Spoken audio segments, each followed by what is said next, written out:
قناة واتش 24 الإخبارية، ننقل لك الخبر أينما كنت.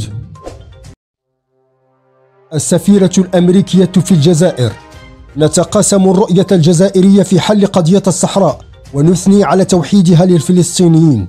الجزائر: حسب صحيفة القدس العربي، أفادت السفيرة الأمريكية في الجزائر إليزابيث مور أوبين بأن بلادها تحيي المساعي الجزائرية الأخيرة لتوحيد الفصائل الفلسطينية، وقالت إنها تتقاسم الرؤية الجزائرية لحل قضية الصحراء عبر اعتماد الحل السياسي تحت مظلة الأمم المتحدة.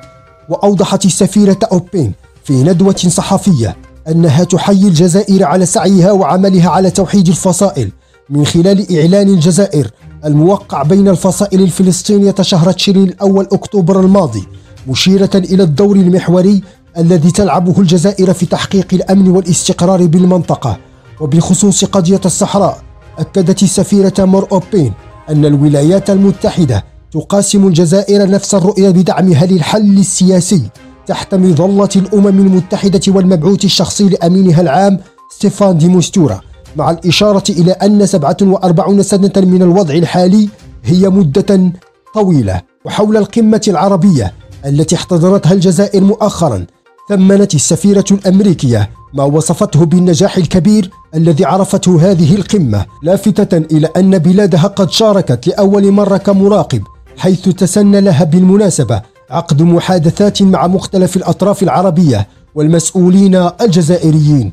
وبشأن العلاقات الجزائرية الأمريكية، قالت أوبين إن مجال التعاون الأمني والجهود المشتركة ضد الإرهاب والشراكة الاقتصادية يعتبران من أهم محاور العلاقات الثنائية بين البلدين اللذين يسعيان حسبها إلى تكريس الاستقرار وتحقيق الازدهار في شمال إفريقيا ومنطقة الساحل.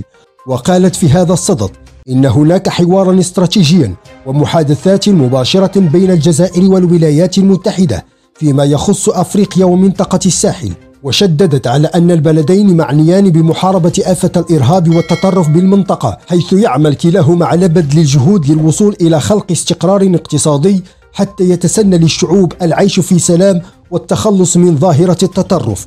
وفي الجانب الاقتصادي، أبرزت أوبين أهمية مواصلة تنمية الشراكة القوية بين البلدين، مشيرة إلى وجود نحو 100 شركة أمريكية تنشط في الجزائر واستثمارات مهمة في عدة قطاعات.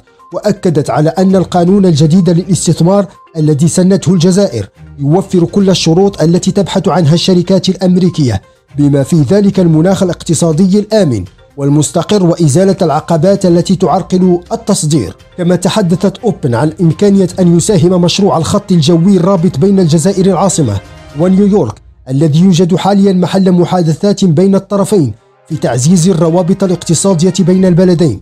ودعت السفيرة لتطوير العلاقات السياحية بين البلدين، مبدية إعجابها بالمواقع السياحية التي زارتها في الجزائر، وتوقعت أن يكون عدد السياح الأمريكيين كبيرا في حال فتح رحلة جوية مباشرة بين البلدين. كما كشفت عن ارتفاع عدد تأشيرات التنوع التي تصدرها بلادها لفائدة الجزائريين سنة 2022 ب10% مقارنة ب2019. وحول مكانة اللغة الإنجليزية في الجزائر، جددت مور أوبن دعم بلادها لجهود الجزائر لتحسين وتوسيع نطاق استعمال لغة شكسبير، وأعلنت أن عدد المراكز الثقافية الأمريكية بالجزائر سيبلغ 5 مراكز بعد حصول سفارة الولايات المتحدة على الموافقة بفتح مركز آخر بولاية بشار في الجنوب الغربي للجزائر.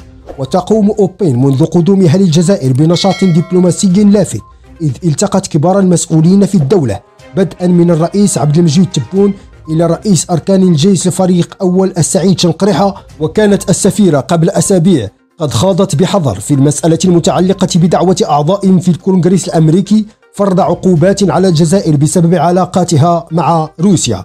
وأوضحت أوبن في حوار لها مع موقع أنترين الجزائري في ردها على هذا السؤال: جزء من عملي هو شرح القانون الأمريكي للمسؤولين الجزائريين، وسيتخذ القادة الجزائريون قرارات سيادية تخص بلادهم. أما حول ما إذا كانت العقوبات ممكنة، ذكرت أوبين أنها لا تستطيع الإجابة على سؤال افتراضي، تاركة الغموض حول ما تقصده بالضبط. وسبق ل 27 من أعضاء الكونغرس الأمريكي تقودهم الجمهورية ليزا ماكلين أن دعوا وزير الخارجية الأمريكي أنتوني بلينكن البدء فورا في تنفيذ عقوبات كبيرة على أولئك الموجودين في الحكومة الجزائرية المتورطين في شراء الأسلحة الروسية، لأن الولايات المتحدة الأمريكية تحتاج إلى إرسال رسالة واضحة إلى العالم مفادها أنه لن يتم التسامح مع دعم فلاديمير بوتين وجهود الحرب البربرية لنظامه.